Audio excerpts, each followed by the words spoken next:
샬롬, 사랑하는 여러분, 1월 10일 화요일 아침 여러분께 인사를 드립니다. 이 아침에 하나님께서 주시는 한 구절 함께 묵상할 말씀은 신명기 8장 3절의 말씀입니다. 함께 읽어보도록 하겠습니다. 너를 낮추시며 너를 줄이게 하시며 또 너도 알지 못하며 내 조상들도 알지 못하던 만나를 내게 먹이신 것은 사람이 떡으로만 사는 것이 아니요 여호와의 입에서 나오는 모든 말씀으로 사는 줄을 내가 알게 하려 하심이니라. 다시 한번 읽어보겠습니다. 너를 낮추시며 너를 줄이게 하시며 또 너도 알지 못하며 내 조상들도 알지 못하던 만나를 내게 먹이신 것은 사람이 떡으로만 사는 것이 아니요 여호와의 입에서 나오는 모든 말씀으로 사는 줄을 내가 알게 하려 하심이니라. 아멘.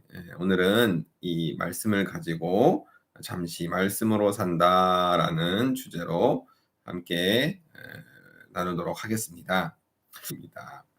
자, 이스라엘 백성들이 40년 동안 먹었던 음식, 그렇죠? 광야에서 먹었던 음식은 만나와 메추라기였습니다. 그리고 만나는 특별히 광야 40년 기간에만 정말 하나님께서 주신 특별한 음식이었어요. 그래서 말씀을 보면 너도 알지 못하며 내 조상들도 알지 못하던 만나라고 하고 있잖아요.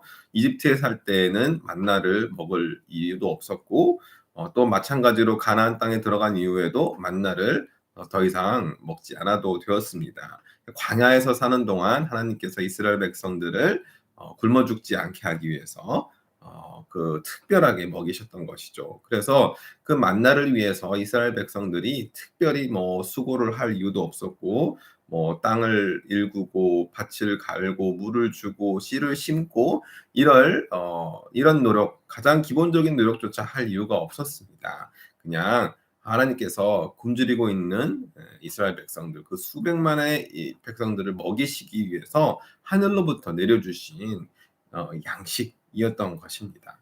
뭐 특별히 뭐 엄청나게 맛있고 뭐 엄청 만찬처럼 먹었던 건 아니지만 이스라엘 백성들이 굶어 죽지 않을 수 있게끔 그 하나님께서 특별히 은혜를 베풀어 주신 음식이었죠. 그래서 너를 낮추시며 너를 줄이게 하시며라고 말씀하는 것입니다. 이스라엘 백성들이 호화호식했던 것은 분명 아니었을 것입니다. 하지만 한편으로 배고플 때 배고픔을 느끼긴 했지만 그렇다고 절대 하나님께서 굶겨 죽이지는 않으셨다는 것이죠. 자, 이렇게 힘겹게 40년 동안 이제 만나와 메추라기를 먹으면서 살았던 생활들, 그 생활들을 기억하면서 모세가 당부하는 것이 무엇일까요? 사람이 떡으로만 사는 것이 아니고 여호와의 입에서 나오는 모든 말씀으로 산다는 것을 가르쳐 주기 위해서 하나님께서 이스라엘 백성들에게 이처럼 만나를 공급해 주셨다는 것입니다. 자, 왜 이런 말씀을 하시는 것일까요? 사람은 보통 살면서 우리 고민은 대부분이 사실은 우리의 무엇을 먹을지, 무엇을 입을지, 또 어디서 잠을 어떻게 잘지, 그러니까 결국 의식주에 관련된 고민을 하면서 사는 것이 대부분의 사람들의 생각입니다. 그리고 이 의식주 문제가 해결이 되면 딱히 하나님을 더 이상 찾지도 않고 또 모든 것이 잘 풀리고 있다고 생각을 하면서 살아갑니다. 하지만 우리 인생은 또 사람의 생각은 마음은 그렇게 단순하지가 않지요. 우리 의식주 문제가 해결된다고 해서 우리 삶에 어려움이 없습니까? 우리 삶에 궁핍함이 없습니까? 그렇지 않습니다. 우리 삶에 여전히 문제가 찾아오고 우리 삶에 여전히 마음의 갈등, 또 마음의 고민들, 또 번민들이 찾아옵니다. 왜 그럴까요? 사람은 그렇게 단순한 존재가 아니기 때문입니다. 하나님께서 당신의 숨결, 다시 말해 영을 우리에게 불어 넣어 주셨기 때문에 영적인 존재로 우리를 만들어 주셨기 때문입니다. 그래서 단순히 먹을 거 문제, 뭐 자는 문제, 입는 문제가 해결된다고 해서 우리 인생이 완전히 평탄한 길로 가는 것이 아니기 때문입니다. 그러면 우리가 이 문제를 어떻게 해결해야 할까요?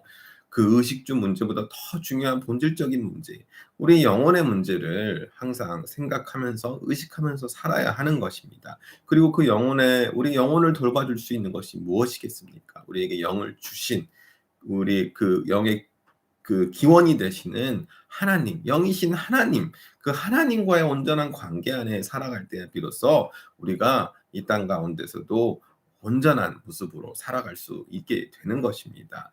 영이신 하나님께서 주시는 그 말씀, 그쵸. 우리는 떡으로만 사는 것이 아닙니다. 영이신 하나님께서 들려주시는 그 말씀이 우리 가운데, 우리 마음 가운데 채워질 때야 비로소 우리가 온전하게 이 세상을 살아갈 수 있게 되기 때문입니다. 바로 그것을 가르쳐 주시기 위해서 모세를 통해서 너희들이 만나를 먹는 것조차 수고하지 않았던 것은 그 만나보다 더 중요한, 하나님께서는 하나님의 말씀을 너희에게 먹이기 위해서 그동안 너희들을 그렇게 훈련시키고 먹을 것도 거저 주었다라는 것을 이스라엘 백성들에게 상기시켜 주신 것입니다. 자, 이 아침에도 말씀을 듣는 우리 모두도 마찬가지입니다. 우리가 오늘 하루 무엇을 먹을지 그것만 고민하기보다는 우리 영혼의 양식, 우리 영혼을 참으로 풍요롭게 만드는 그 영의 양식인 하나님의 말씀으로 우리가 먹어야 우리가 오늘 하루도 온전히 하나님과 동행하며 살아갈 수 있다는 것을 기억하고 먼저 하루를 이렇게 말씀의 양식을 먹고 하루를 시작함으로 말미암아 정말 주님과 함께 동행하면서 온전한 하루를 살아가는 우리 모두가 되기를 시간 간절히 소망합니다. 자, 그러면 오늘 이 아침에 말씀 묵상, 한 구절 말씀 묵상은 여기까지 하도록 하겠습니다. 예, 감사합니다.